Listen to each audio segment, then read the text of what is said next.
War der Vorfall mit Razer bzw. dem M3 GT ein unbounded Teaser oder nicht? Das ist eine relativ interessante Frage und da gibt es im Grunde mehrere Antworten. Die einen sind mehr Spekulation, die anderen sind wahrscheinlich Fakt, weiß man nicht, ne? Ist ganz schwierig, aber naja, es kann natürlich sein, dass es im Großen und Ganzen einfach nur ein Event war. So, oh ja, hier für den nostalgischen Touch, pack mal hier bei diesen Autolieferungen den M3 GTR rein, ne?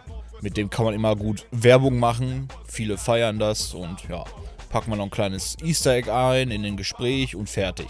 Das Ganze ist halt deshalb ein bisschen interessant, weil es halt diesen Leak von Simone Bailey gab, die sagte, hey, wollt ihr mich und Cross wiedersehen? 2024, irgendwie sowas war das. Habe ich jetzt gar nicht mehr genau im Kopf, aber ich blende den Post nochmal ein, wenn ich ihn wiederfinde. Und der war halt sehr eigenartig. Da fragt man sich halt, warum postet die sowas zum einen? Und warum wurde es dann genauso schnell auch wieder gelöscht? Da kann ja nur dann von EA oder sonst wo was gekommen sein. Also ganz merkwürdiger Vorfall, hat sich auch keiner zu geäußert. Weder EA hat ein Statement abgegeben, noch sie hat nochmal was dazu gesagt. Auch wurde halt nicht bestritten, dass irgendwie so ein Most Wanted eventuell in der Mache ist. Und ja, es kann jetzt natürlich sein, dass, wenn es wirklich in der Mache ist, es auch schon länger geplant ist und deswegen auch dieses kleine Easter Egg oder beziehungsweise ja, es ist ja kein Easter Egg. Man kommt im Grunde gar nicht dran vorbei an dieser Lieferung, außer man hat sie halt immer ignoriert in der Story. Aber es ist ja dann schon ein Teaser, könnte man sagen, wenn es wirklich so ist. Denn ja, der Typ an dem Telefon hat sich zwar nur The Blacklist genannt, was ich ja irgendwie sehr komisch finde. Warum sollte sich irgendeiner The Blacklist nennen? Das hört sich ja maximal bescheuert an. Aber es gibt halt verschiedene Möglichkeiten. Die meisten denken halt, Razer war das.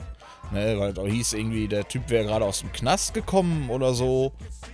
Und das liegt ja natürlich auch nah. Razer wurde ja am Ende von Most Wanted verhaftet. Und ich denke mal, für all das, was er so angestellt hat, hat er nicht gerade wenig Jahre bekommen. Ne? Und wer weiß, was er noch so getan hat. Jetzt gibt es aber noch eine zweite Möglichkeit. Da muss man sich halt fragen, wer hat Interesse an dem M3? Ja, vielleicht auch ein Darius. Der ist natürlich genauso sauer auf den Fahrer, ne? Der dafür gesorgt hat, dass jetzt halt zum Beispiel Razer im Knast gelandet ist, beziehungsweise mit seinen ganzen Aktionen. Er hat das ja quasi herbeigeführt.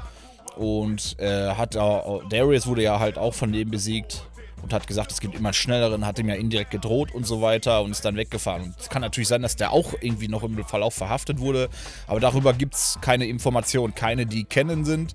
Und ja, wer könnte denn neben Darius und Razer noch Interesse haben an dem Wagen? Ja, könnte Cross sein. Aber da wird es jetzt ganz bunt, da müsste man sich fragen, warum war Cross im Gefängnis? Weil er war ja eigentlich selber Polizist und Kopfgeldjäger. Na gut, kann natürlich sein, dass Cross irgendwas verzapft hat, was überhaupt nicht gut kam und deswegen im Knast gelandet ist.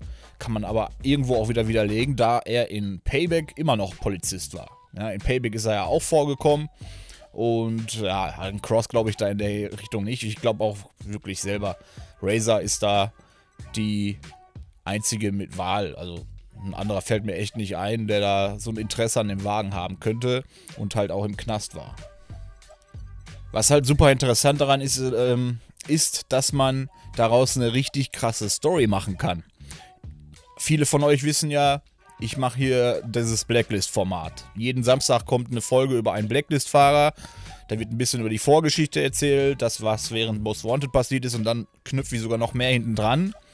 Ne, natürlich, das ist ein Mischmasch aus Canon, aus Fakten, plus ein bisschen, was ich mir dann halt dazu denke, was plottechnisch vielleicht passen würde oder so. Ne? Quasi, ich erzähle euch im Grunde eine fiktive Geschichte über die Blacklist. Ne? Und ja, das Interessante daran, dass Razer den Wagen geordert haben könnte, ist halt, dass man daraus eine neue Story für dieses Most Wanted machen könnte, welches da eventuell, ich betone es immer wieder, eventuell in der Produktion ist. Und ich werde euch gleich mal kurz und knapp, so gut es geht, wahrscheinlich dauert es doch wieder ein bisschen länger, aber egal, interessiert die meisten wahrscheinlich trotzdem, erzählen, wie ich mir die Story vorstelle mit den Punkten, die wir jetzt haben. Aber wir sollten nochmal darauf zurückkommen, könnte es wirklich ein Teaser gewesen sein oder nicht. Die Wahrscheinlichkeit ist 50-50 im Grunde. Was dagegen spricht, ist halt, ja, die haben es einfach nur aus Marketinggründen gemacht, ne, weil es halt immer gut ankommt. Und ja, auf der anderen Seite könnte es ein Versuch gewesen sein, um zu schauen, wie reagiert da so die Masse drauf, auf dieses Easter Egg. Und dann haben wir wieder einen Negativpunkt, aber wir sehen ja, wie sich momentan Need for Speed entwickelt. Ganz, ganz schlecht. Ne? Criterion ist teilweise jetzt wieder bei Battlefield am Start und Unbound kackt halt richtig ab. Es sieht halt momentan echt nicht gut aus für Need for Speed. Weshalb das dann aber auch gleichzeitig schon wieder ein positiver Punkt sein könnte, weil jetzt muss natürlich EA nachdenken, wie kriegen wir das alles wieder zum Laufen. Und da, ja, kommt ein Most Wanted natürlich gelegen, weil es gibt halt kaum ein Need for Speed, was gehypter ist, ne? Und ja, damit beziehe ich mich im Grunde nicht nur auf Most Wanted, sondern auf die ganze Serie, die wir hatten. Underground 1, 2, Most Wanted und Carbon. Das war ja mehr oder weniger eine zusammenhängende Story. Und ja, da kann man natürlich viel draus machen. Momentan gehe ich halt mehr noch davon aus, dass es einfach nur, wie gesagt, marketingmäßig was war, weil wir halt auch noch nichts gehört haben. Auf der anderen Seite, habe ich es gerade erwähnt, ist es natürlich ein guter Schuss in die richtige Richtung für eine neue Story. Denn es gibt ja eigentlich zwei Fragen. Erstens, wie kam der M3 GTR dahin? Da ist aber auch wieder die Sache, war ja nicht so richtig der M3 GTR. Da habe ich schon mal ein Video drüber gemacht, da fehlen halt einige Details am Wagen selbst.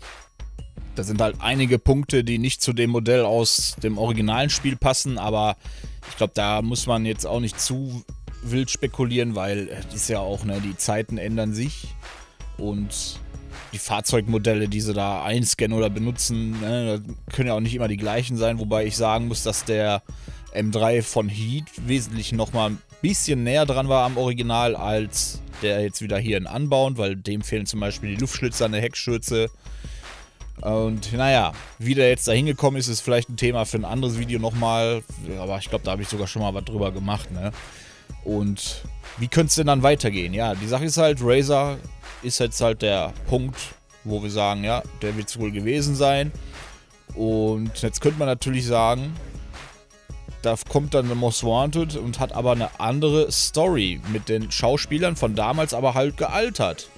Ne, dass wir nicht zurückgeworfen werden in die Vergangenheit und das quasi remastered oder ein Remake wird, sondern wir eine Fortsetzung zur alten Story bekommen und die damit anfängt, dass wir da halt in die Stadt kommen als irgendwer und Razer ist da einfach die Nummer 1 mit dem M3. Und dann erfahren wir im Verlauf der Story immer mehr über den Wagen, über seine Herkunft und so weiter.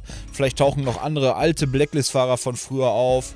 Und irgendwo mittendrin haben wir dann vielleicht ein Duell mit dem Fahrer, den wir damals gespielt haben. Oder wir spielen wieder den von damals und er feiert einfach ein riesiges Comeback.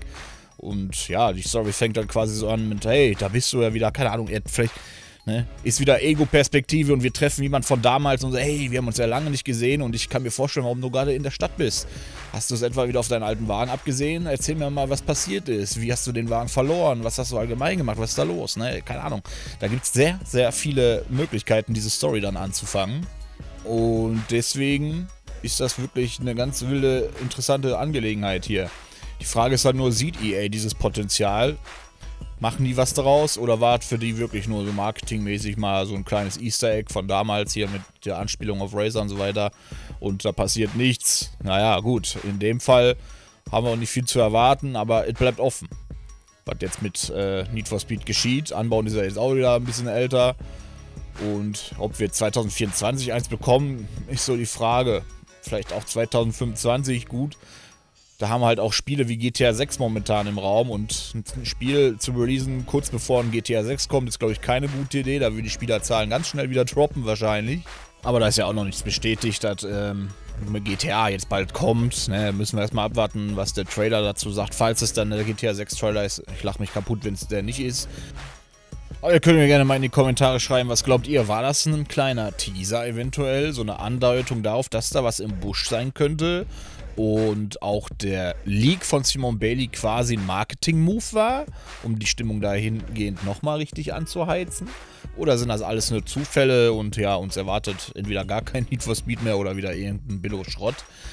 Ja, schreibt das gerne mal in die Kommentare und vielleicht auch, was ihr von dem kleinen, ich sag mal, von der kleinen Story haltet, die ich mir jetzt zusammengeschraubt habe, die ja, das neue Most Wanted dann haben könnte, falls es eins geben wird. Und wie gesagt, da ist noch nichts bestätigt, Leute. Freut euch nicht so früh.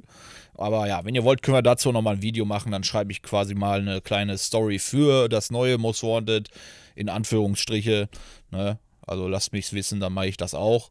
Und dann bin ich raus an der Stelle. Like da lassen und Abo nie vergessen, wenn ihr es noch nicht getan habt, den Kanal zu unterstützen. Und wir sehen uns im nächsten Video. Schaut auch gerne mal auf Twitch vorbei. Links in der Beschreibung oder einfach twitch.tv/letsplayonkelyt. Tschüss.